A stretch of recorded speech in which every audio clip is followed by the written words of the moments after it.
Jóvenes, nos da gusto, como les decía, estar con ustedes en esta mañana, compartir la palabra de Dios. De hecho, no escuché todo, pero escuché mucho de la música y el testimonio del hermano y doy gracias por todo ello, porque me es una bendición. Estamos orando por ustedes, hermanos, y muchas gracias por sus oraciones, por mi esposa y su servidor. En esta mañana quisiera que abrieran sus Biblias allí en el libro de Primera Timoteo, el capítulo 4, y quiero que noten por favor el versículo 6. Dice la palabra de Dios: si esto enseñas a los hermanos, serás buen ministro de Jesucristo, nutrido con las palabras de la fe y de la buena doctrina que has seguido. Noten la primera parte de este versículo: si esto enseñas a los hermanos, serás buen ministro de Jesucristo.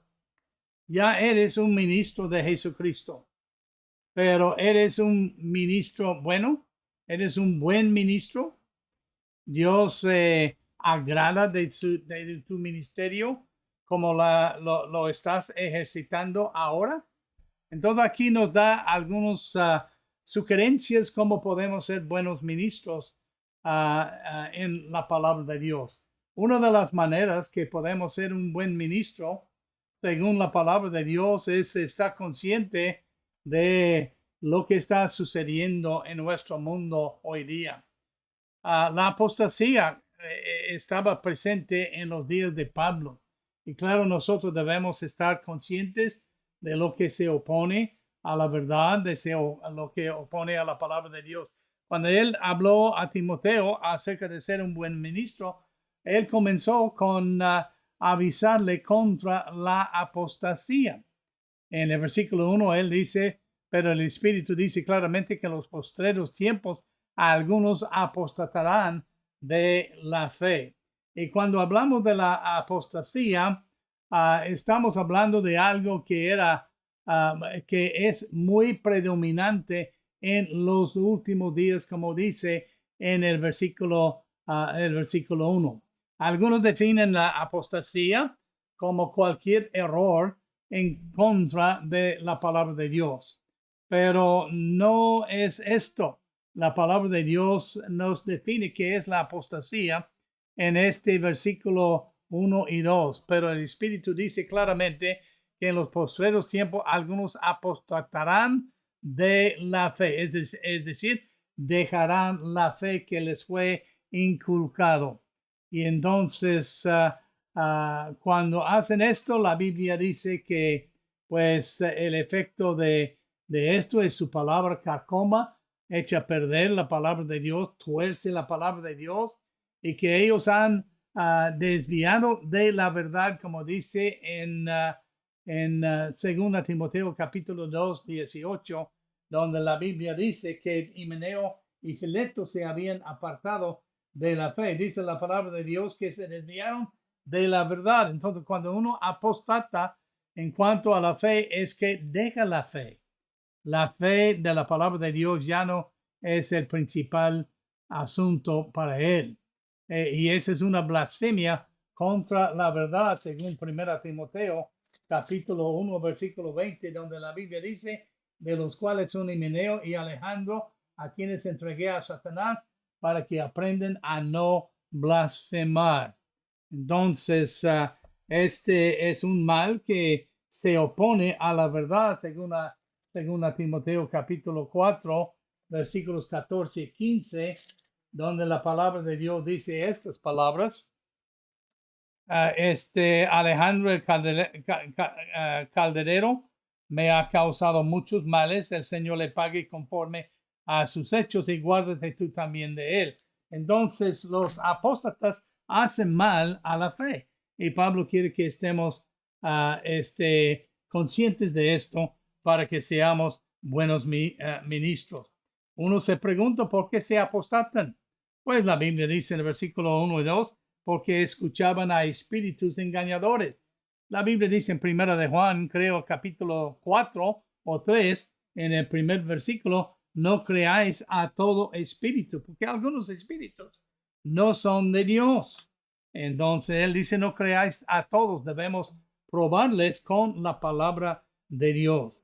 Y Himeneo y Alejandro y Fileto eran los que habían se habían desviado de la verdad, blasfemando la verdad, oponiéndose a la verdad y haciendo mal contra la verdad. Y el hecho es que lo hicieron porque habían sido engañados por espíritus de engañadores y luego doctrinas de demonio.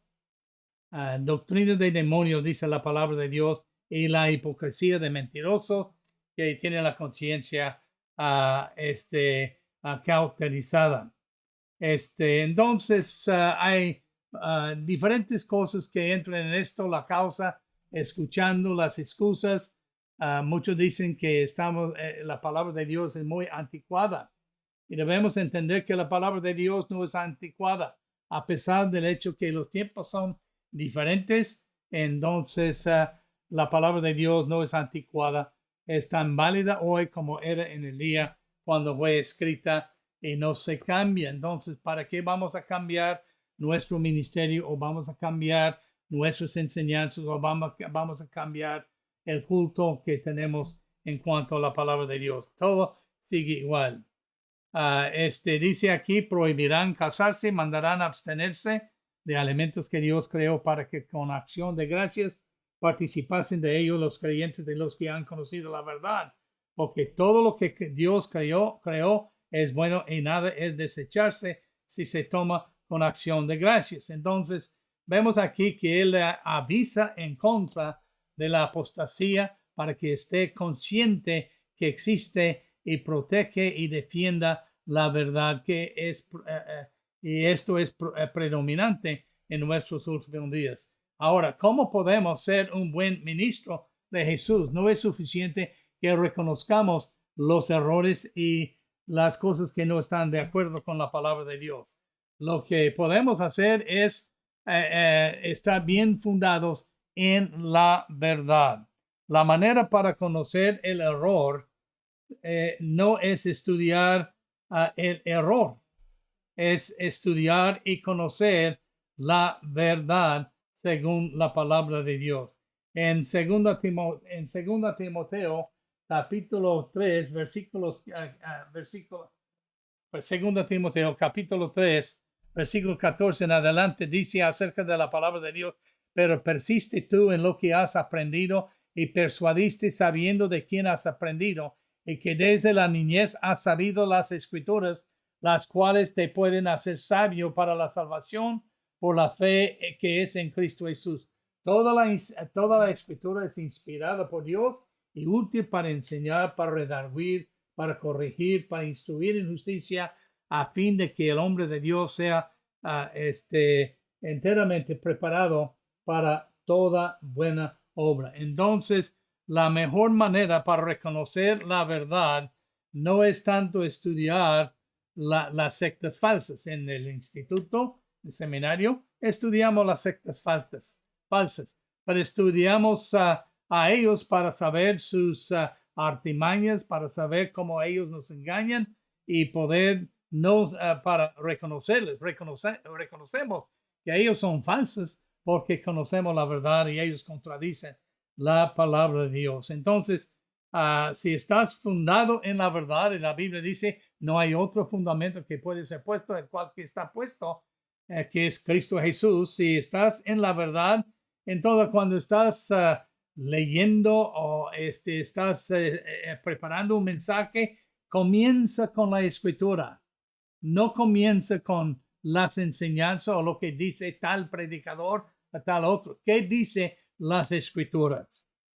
Desde que yo fui salvo en 1962, lo primero que yo busco para saber si es cierto o no, no es un comentario, aunque tengo muchos comentarios. Busco lo que dice la palabra de Dios acerca de este tema o este enfoque que están haciendo. Y si no entiendo todo lo que digo, luego yo busco comparaciones en comentarios. Pero comienza con las escrituras, porque la escritura, según el versículo, hace esto: porque por la palabra de Dios y por la oración es santificado. Produce santidad, produce santificación. Si esto enseñas a los hermanos, serás buen ministro. Pero el buen ministro no solamente debe basarse en la verdad, que es la palabra de Dios, pero él tiene que practicar la enseñanza bíblica. La Biblia dice en el versículo 5 y 6 de esta manera, nutridos con la palabra de fe y de la buena doctrina que has seguido, y luego desecha las fábulas profanas. Entonces debemos aprender a basar nuestras enseñanzas totalmente en la enseñanza bíblica.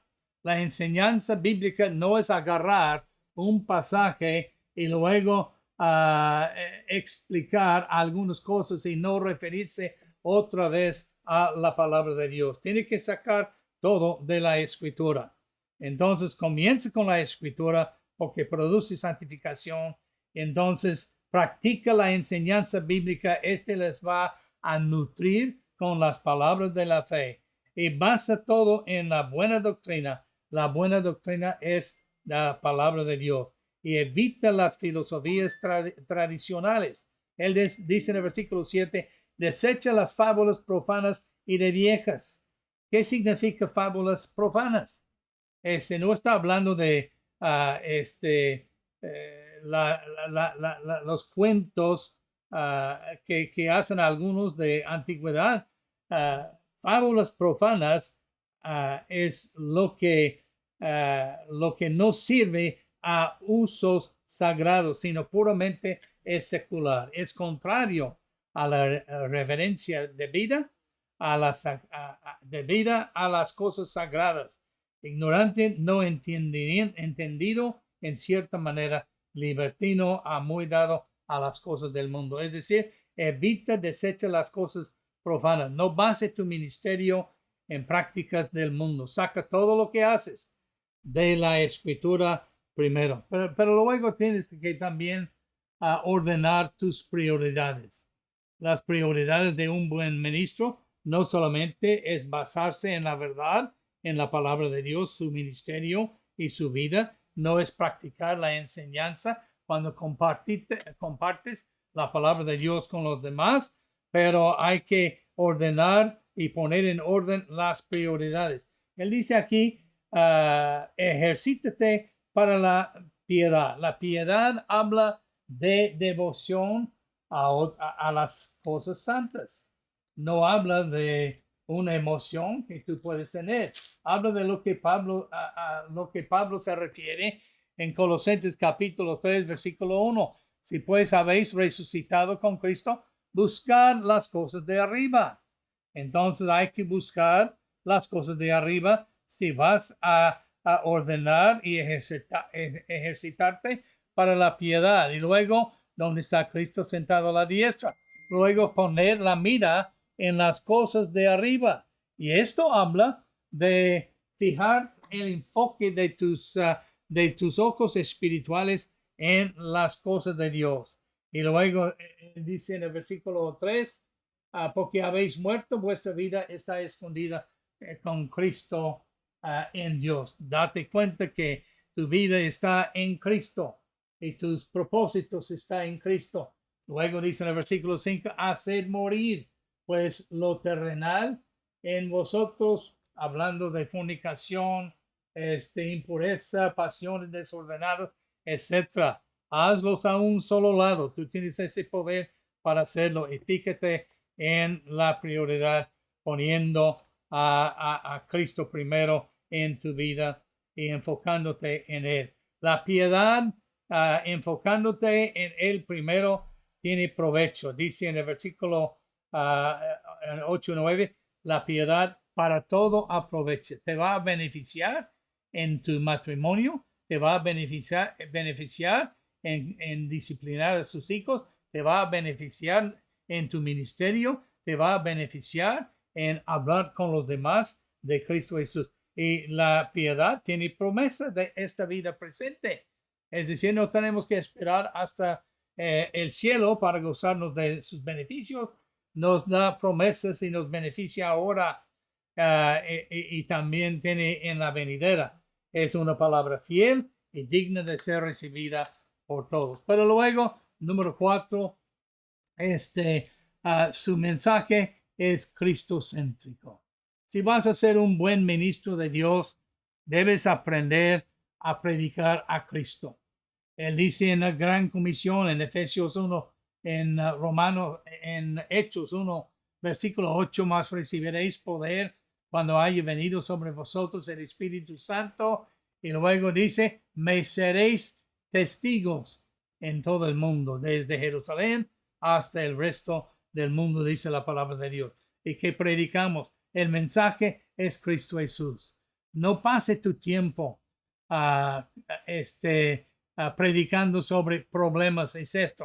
Predica a Cristo, porque Cristo es la respuesta a todos nuestros problemas que nosotros tenemos. Por esto mismo trabajamos y sufrimos aprobios. ¿Por qué? Porque Cristo Dios es nuestra esperanza y Él es el Salvador de todos los hombres, mayormente de los que creen. Algunos tienen problema con esta frase, que es Salvador de todos los hombres, mayormente de los que creen. Eso sí significa que Él no solamente murió por los que creemos, Él murió también por los que no creen. Él es el Salvador de todos, dice la palabra de Dios. Pero luego sigue y nos dice penúltimamente que tú y yo, si vamos a ser buenos ministros de Cristo, debemos ser ejemplos. Versículo 11 y 12 dice, esto manda, enseña, ninguno tenga en poco tu juventud, sino sea ejemplo de los creyentes en palabra, conducta, amor, espíritu, fe y pureza. Él te da la autoridad en el versículo 11, cuando él dice esto, manda y enseña. Es un privilegio, pero también es algo que somos enviados para hacer, predicar a Cristo y ser un ejemplo. Él nos amonesta que no permitamos que nuestra juventud o nuestra inexperiencia sea tenido en poco. ¿Cómo podemos lograr esto? ¿Cómo podemos ejercer nuestra autoridad y enseñar la palabra de Dios? ¿Cómo podemos evitar que otros menosprecien el evangelio en nuestras vidas? Él dice por ser un ejemplo de los creyentes, un ejemplo de Cristo. Como él dice, os he dejado ejemplo para que sigáis mis pisadas. Pero sea un ejemplo en palabra, en cómo tú hablas. Debemos tener cuidado cómo hablamos, pero también el tono que usamos en el hablar. Debemos tener cuidado en nuestra conducta, que nuestra conducta es un ejemplo de Cristo Jesús. Debemos tener cuidado cómo amamos a los demás y que les amamos de veras, no superficialmente, en nuestro espíritu, en nuestra vida interior, en nuestra fe, en nuestra práctica de andar con Cristo y con una vida pura. Es decir, Él quiere que seamos un ejemplo. Y aquí surge la pregunta otra vez. ¿Es un ejemplo? Pablo termina su exhortación de cómo ser y de ser un buen ministro en los versículos del 13 al 16, cuando él dice estas palabras: entre tanto que voy, ocúpate en la lectura, la exhortación y la enseñanza. No descuides el don que hay en ti, que te fue dado mediante profecía con la imposición de las manos del presbiterio. Ocúpate en estas cosas, permanece en ellas, para que tu aprovechamiento sea manifiesto a todos. Cuídate, ten cuidado de ti mismo y de la doctrina, persiste en ello, pues haciendo esto te salvarás a ti mismo y los que te oyeren. Puesto que Él quiere que nuestro ministerio sea ejemplificado por estar en la verdad y practicando y siguiendo la verdad según los primeros versículos, y luego que practicamos la enseñanza bíblica, que nuestro ministerio sea caracterizada por enseñanza puramente bíblica, y que nosotros ordenemos las prioridades y que Cristo sea el centro de nuestro mensaje y que seamos ejemplos. Entonces Él nos dice 5 cosas aquí rápidamente. Que nosotros seamos fiel y seamos leal a nuestra llamada en el versículo 13 al 16. Ocúpate, estar activo en la lectura, la exhortación y la enseñanza. En la lectura, es decir, aprende a leer y leer y leer la palabra de Dios. Cada día tú debes estar leyendo la palabra de Dios. Pero es que no entiendo todo. Puedes estudiar. A veces uno está cansado y no puede estudiar. Lee la palabra de Dios. El mero hecho que lees y lees y lees va a infundir en ti algo que el Espíritu Santo puede usar en tus mensajes que no habías pensado, que te va a venir una palabra, una escritura que leíste hace años, simplemente porque Dios lo plantó en tu vida, porque eres muy fiel en ocuparte en la lectura, que sea tu práctica, y sea una práctica de relacionar a todo con la palabra de Dios, la exhortación y en la enseñanza. Siempre debes estar en la palabra de Dios. Ocúpate en esto, que sea tu ocupación en el ministerio de estar en la palabra de Dios. Y luego, no descuides tu don. El hecho que tú eres un predicador y un ministro de Dios es un don de parte de Dios. Este fue dado mediante la profecía con la imposición de las manos del presbiterio, la ordenación, etc. Entonces, no descuides del ministerio que Dios te ha dado. Eso es lo más importante. Y luego dice en el versículo 15, permanece, ocúpate en estas cosas, permanece en ellas, estar en ellos. No te des de baja en cuanto a esto para que tu aprovechamiento sea manifiesto a todos. Dios quiere que otros vean en ti lo que Él ha hecho por ti. Él quiere que vean en ti el gozo que tú tienes en Él. Es como lo que Él dice en Mateo 5, 16, 17. Deja que vuestra luz resplandezca delante de los hombres para que vean vuestras buenas obras y glorifiquen a vuestro Padre que está en el cielo. Es casi lo mismo. Permanece en estas cosas para que tu luz sea manifiesta a todos. Y luego cuídate. Él dice dos cosas de cuál debes tener cuidado. Primero, de ti mismo. El corazón es engañoso y perverso. No sigue tu conciencia. No sigue tus inclinaciones. Sigue la palabra de Dios. Ten cuidado de ti mismo. Y luego ten cuidado de la doctrina. Asegúrate que compartes la buena y sana doctrina, no lo que unos piensan o lo que otros han dicho o lo que ellos disputan. Si tienes que disputar algo para probarlo, a lo mejor no es la verdad. Y luego él dice persistencia. Sea persistente, continuo en estas cosas, porque la obra del Señor que hacemos y que tú haces no es en vano. Entonces, eres un buen ministro, entonces la verdad es la base de tu ministerio. Eres un buen ministro, la enseñanza bíblica es la práctica de tu ministerio. Eres tú un buen ministro, entonces tú pones a Dios primero. Ejercítate para la piedad. Eres un buen ministro, Cristo es el centro, el corazón de tu ministerio. Y si eres un buen ministro, otros van a ver que tú eres un ministro, un verdadero cristiano. Fueron llamados primeros cristianos en Antioquía. ¿Por qué? Porque vieron que ellos seguían a Cristo Jesús. Y luego sé fiel y leal a la llamada que Dios te ha dado. Espero que Dios tome estas palabras y las use. Pero pregúntate en esta tarde o en esta mañana, ¿eres un buen ministro de Jesús? Pablo habla de esto. Y siendo un buen ministro de Jesús, vas a poder vencer a los apóstatas y vas a poder vencer las mentiras. Y otros van a escuchar la verdad. Que Dios les bendiga, hermanos, y que pasen muy buenas tardes.